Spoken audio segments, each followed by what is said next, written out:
TP. Chandrasekharan കൊല ചെയ്യപ്പെടേണ്ട വ്യക്തിത്വമായിരുന്നു എന്നുള്ള പൊതുബോധമാണ് മാർക്സിസ്റ്റുകാരുടെ ഇടയിൽ ഇവർ സൃഷ്ടിച്ചുകൊണ്ടിരിക്കുന്നത്. ഇപ്പോഴും ഇവർക്കൊരു കുറ്റബോധം വന്നിട്ടില്ല. ഈ ഹൈക്കോടതി ഈ സമീപകാല ചരിത്രത്തിലൊന്നും കുറ്റവാളികളുടെ ശിക്ഷ ഇരട്ടിയായിട്ട് വർദ്ധിപ്പിക്കുന്നത് നമ്മൾ കണ്ടിട്ടില്ല. ഈ അടുത്ത കാലത്തെ ചരിത്രമൊന്നും പരിശോധിച്ച് അങ്ങനെ കാണില്ല. ഹൈക്കോടതി ശിക്ഷ ഇരട്ടിയായിട്ട് പ്രഖ്യാപിക്കുകയും 2 പ്രതികളെ കൂടി ശിക്ഷിക്കുകയും ചെയ്യുന്ന ഒരു വിധിയിൽ വന്നിട്ട് ശേഷവും ഇവരെന്തൊക്കെയാ പറയുന്നത്? ഇവരുടെ വലിയ സൗമനസ്യമുള്ള നേതാക്കന്മാരൊക്കെ പറഞ്ഞത് കുഞ്ഞനന്ദൻ ഉറുമ്പിനെ പോലും നോവിക്കാത്ത ആളാണ്, കുഞ്ഞനന്ദൻ മഹാനായ മനുഷ്യനായിരുന്നു എന്നൊക്കെയാണ് പറയുന്നത്. കുഞ്ഞനന്ദനെ കുറിച്ചിട്ട് കോഴിക്കോട് കണ്ണൂർ ജില്ലയിൽ പറയുന്നത് എന്താണെന്നറിയില്ലോ, കാലം കുഞ്ഞനന്ദൻ. ഒരുപാട് മനുഷ്യരുടെ ജീവൻ പരലോകത്തേക്ക് അയച്ച കുഞ്ഞനന്ദനാണ്. അവസാനം ഒപ്പുവെക്കുന്ന കക്ഷിയായിരുന്നു. അദ്ദേഹത്തിന് പരോൾ കൊടുത്തതിനെ കുറിച്ചിട്ടാണ് ജയരാജ് ഇവിടെ ന്യായീകരിക്കുന്നത്. പിന്നെ ജ്യോതിബാബുവിന്റെ പരോളിനെ കുറിച്ച് ന്യായീകരിക്കുന്നത്. ഈ LDF-ന്റെ പ്രതിനിധി ഈ ടി.പി. ചന്ദ്രശേഖരൻ കേസിലെ കുറ്റവാളികളെ കുറിച്ചിട്ട് യാതൊരു പഠനവും നടത്താതെയാണ് ഈ ചർച്ചയ്ക്ക് വന്നിരിക്കുന്നത്. അവർക്ക് കേരളത്തിന്റെ ചരിത്രത്തിൽ മറ്റൊരു കുറ്റവാളികൾക്കും കിട്ടാത്ത അത്ര വലിയ അളവിലുള്ള പരോള് കിട്ടുന്നു, സുഖ സൗകര്യങ്ങൾ കിട്ടുന്നു. ജയിലിനകത്തും പുറത്തും കൊട്ടേഷൻ പ്രവർത്തനങ്ങൾ ഏറ്റെടുത്ത് നടത്താനുള്ള സർവ്വസന്നാഹങ്ങളും സൗകര്യങ്ങളും ഒരുക്കി കൊടുക്കുന്നു. ഇവിടെ പരോൾ ഇറങ്ങുന്ന പ്രതിക്ക് കല്യാണം നടത്താൻ വേണ്ടിയിട്ട് കാരണവർ സ്ഥാനത്ത് നിന്ന് കല്യാണം നടത്തി കൊടുത്താരാ? അന്നത്തെ MLA ആയിട്ടുള്ള AM ഷംസീർ. അദ്ദേഹം ഇന്നത്തെ സ്പീക്കറാ. ആ ഒരൊറ്റ ഛേദോവികാരത്തിൽ തന്നെയാണ് സ്പീക്കർ കുറ്റവാളികളുടെ ലൗഡ് സ്പീക്കറായിട്ട് കഴിഞ്ഞ ദിവസം അടിയന്തര പ്രമേയ അവതരണത്തെ തടസ്സപ്പെടുത്തിയത്. സ്പീക്കർ മുഖ്യമന്ത്രിക്ക് ആഭ്യന്തര വകുപ്പ് മന്ത്രിക്ക് വേണ്ടിയിട്ട് സംസാരിക്കുകയാണ്.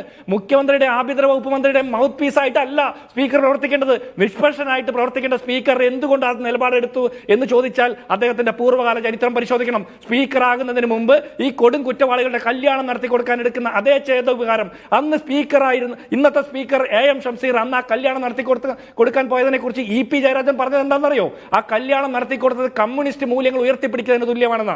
ഏത് ഒരു മനുഷ്യനെ പച്ചയ്ക്ക് വെട്ടി കൊന്നു കളഞ്ഞിട്ട് കേരളത്തിന്റെ ചരിത്രത്തിലെ ഏറ്റവും നിഷ്ഠൂരമായ ഒരു കൊലപാതകം നടത്തിയ പ്രതിയുടെ കല്യാണം നടത്താൻ കാരണവർ സ്ഥാനത്ത് നിന്ന് നടത്താൻ പോകുന്ന ഒരു MLA, എന്നിട്ട് ആ MLA നടത്തിയത് കമ്മ്യൂണിസ്റ്റ് മൂല്യങ്ങൾ ഉയർത്തിപ്പിടിക്കുന്നതാണെന്ന് പറഞ്ഞാൽ ഇവരെന്ത് കമ്മ്യൂണിസ്റ്റുകാരാ? ഇവരെന്ത് കമ്മ്യൂണിസ്റ്റാ കേരളത്തിലെ പൊതുസമൂഹത്തോട് പറയുന്നത്? അതുകൊണ്ടാണ് ഞാൻ പറയുന്നത്, ഇന്നത്തെ CPM സംഘപരിവാറിന്റെ ആശയങ്ങൾ അടിമുടി വിഴുങ്ങിക്കൊണ്ടിരിക്കുന്ന, അത് മാത്രം തുപ്പിക്കൊണ്ടിരിക്കുന്ന, അത് മാത്രം പ്രസംഗിക്കുന്ന സംഘപരിവാർ ബോധമുള്ള ആളുകളായിട്ട് മാത്രം CPM തരം താഴ്ന്നിരിക്കുക. ഒരു കാര്യം കൂടി സൂചിപ്പിക്കട്ടെ. ഇവിടെ ഈ ന്യായീകരിക്കുന്നതിനൊക്കെ ഒരു പരിധിയില്ലേ? ഇവിടെ MP രാജേഷിന്റെ വകുപ്പിൽ മുഹമ്മദ് റിയാസ് കയറി ഇടപെടും, മുഹമ്മദ് റിയാസിന്റെ വകുപ്പിൽ വേറെ ആരെങ്കിലും കയറി ഇടപെടും. മുഖ്യമന്ത്രി ഈ ഇരട്ടച്ചങ്കനാണ്, ബ്രണ്ടൻകോളേന്റെ വരാന്തയിൽ ഊരിപ്പിടിച്ച വാളിന് മുമ്പിൽ, വെടിയുണ്ടയുടെ മുമ്പിൽ, തോക്കിന് മുമ്പിൽ പേടിക്കാത്ത ആളാണെന്നൊക്കെ പറയുന്ന ഇരട്ടച്ചങ്കന്റെ വകുപ്പിൽ കണ്ട ഉദ്യോഗസ്ഥന്മാരൊക്കെ കയറി കൈയിട്ട് കയറി ഇറങ്ങുകയാണെങ്കിൽ പിന്നെ എന്തിനാണ് ഇവരിയ്ക്കുന്നത്? എന്തിനാ 10-23 ആളുകൾക്ക് ശമ്പളവും മറ്റ് സൗകര്യങ്ങളും കൊടുത്ത് ഇവരുടെ എല്ലാ പ്രൗഢിക്കും നമ്മൾ നികുതിപ്പണം കൊടുക്കുന്നത്? ഏതെങ്കിലും ഒരുത്തൻ ഇരുന്നാൽ പോരെ? ഏതെങ്കിലും ഒരാൾ ഇരുന്നാൽ പോരെ? ഏതെങ്കിലും ഒരു ജയിൽ സൂപ്രണ്ട് ഭരിച്ചാൽ പോരെ? ആഭ്യന്തര വകുപ്പ് മന്ത്രി അറിഞ്ഞില്ല എന്നോ?